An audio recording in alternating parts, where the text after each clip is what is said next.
How much does it really cost to travel across Peru for 9 days? Is it a budget backpacker's dream or does it burn a hole in your wallet? I tracked every penny and honestly, some parts shocked me. Hey, I just got back from Peru and it was my first ever trip in South America, and wow, what they say is really true. It's absolutely diverse and beautiful. Beaches in Lima, desert oasis, Rainbow Mountain, Machu Picchu. It's a bucket list trip for a reason. But let's be real, most of us plan our trip around a budget and not a bucket list. So in this video, I'm breaking down exactly how much everything cost me and some things I wish I knew that could have saved me a lot of money. If you're thinking of going to Peru, watch this first and hopefully you'll keep more cash in your pocket than I did. If this helps you, then hit subscribe for more travel breakdowns and honest stories, and let's get into it.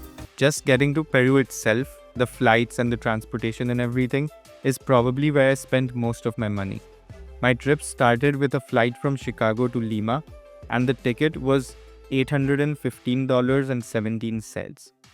After that, I had another internal flight from Lima to Cusco and back, and that cost me $321.93.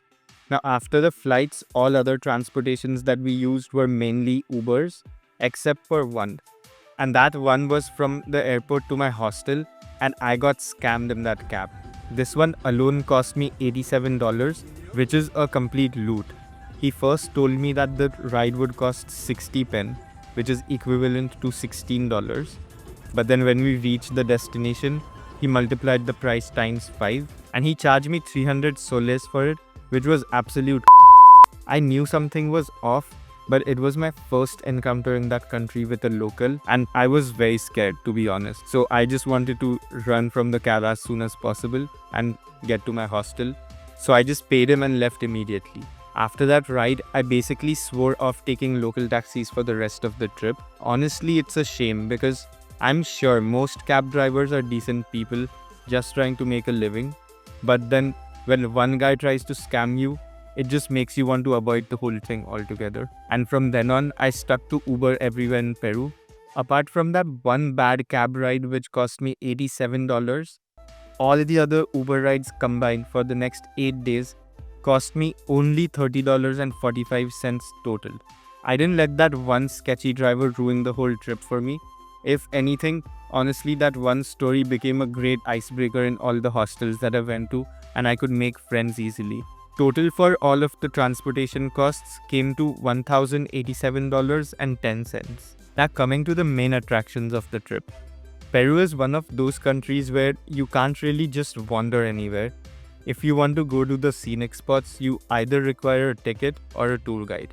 From Lima, we took out a trip to Ballestas Islands and tried sandboarding for the first time at Huacachina, which is an oasis. And the desert around Huacachina looked like another planet. We were so deep into the dunes, it felt like there was nothing else for miles. From Cusco, we then hit the big ones, Rainbow Mountain, Sacred Valley, and of course, Machu Picchu. We're here right now. This is the Red Mountain.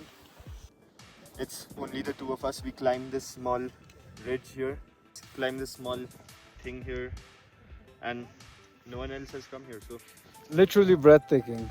yeah. Out of breath. So our heads are a little light, so we're gonna sit here for a little while and then continue all the way over there. We didn't make it to Humante Lake because of time, but if you have a chance, it's definitely worth adding to your list. One thing I need to mention about Machu Picchu is that if you're thinking you'll just buy your tickets when you get there, that's not happening. I would even go as far to say that book your Machu Picchu tickets before you book your Peru flights, because most of us want to go to Peru for Machu Picchu as one of the major attractions, and if you ultimately do not get to go there, your trip is incomplete. We got our tickets 2 months before the trip, and even with that, our requested day sold out before the agency could even grab it, so we got bumped to the next day. Altogether, tours and attractions added up to $574.16. Honestly, for everything we did, I'd say that's a steal. Now coming to accommodations, we split our times between hostels and Airbnbs. So most of our nights were around $17 per night. Hostels in Peru are kind of legendary. The rooftop views are great, there are amazing parties, and even salsa classes if you're feeling for it. For the whole trip, I spent just $152.69 on places to sleep. Honestly, I've spent more on a single night out in New York. And let's talk about food. I'm always down to try the local stuff wherever I go. So some days I was splurging on ceviche and Peruvian delicacies like alpaca meat and guinea pig. And other days I was having street food at places like San Pedro Market in Cusco. And hands down, I had the best meal in Peru at San Pedro Market. And we got these huge plates full of flavors, and the total cost of that meal was 30 soles for 2 people.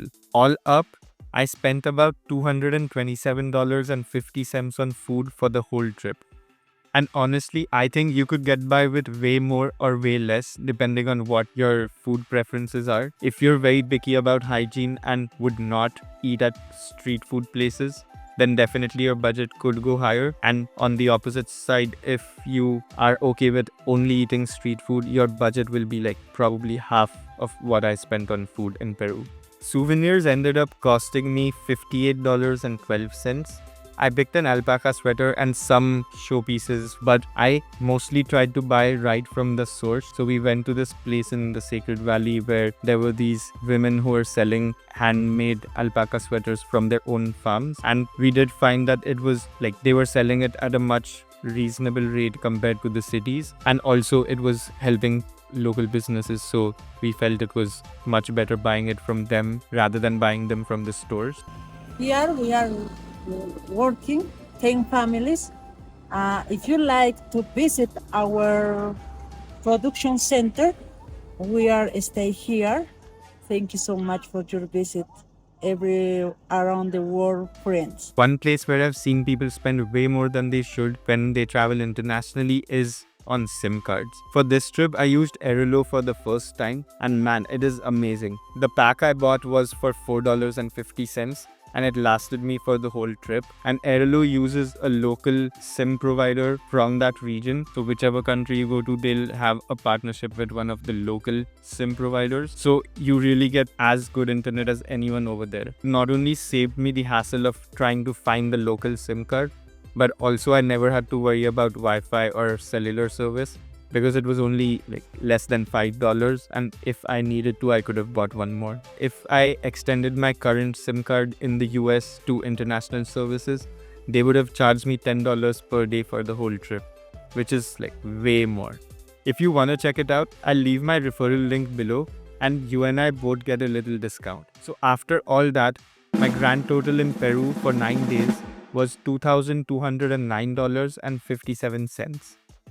But here's where having the VentureX card also made a real difference.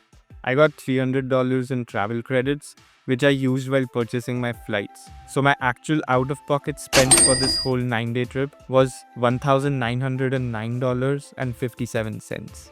Honestly, if you travel even twice a year, that card basically just pays for itself with perks like this. And outside of being scammed, I think every single sol I spent was definitely worth it. The places, the food, the chaos, the dumb mistakes, and all the beautiful scenery that we saw there, I wouldn't trade it for anything. If you're planning a trip, definitely budget a little extra for the unexpected and just embrace the chaos. That's where the best stories come from. If you have any questions about budgeting for trips like this, or if you want the breakdown of any part of my Peru adventure, just drop a comment below and I'll be happy to share all details.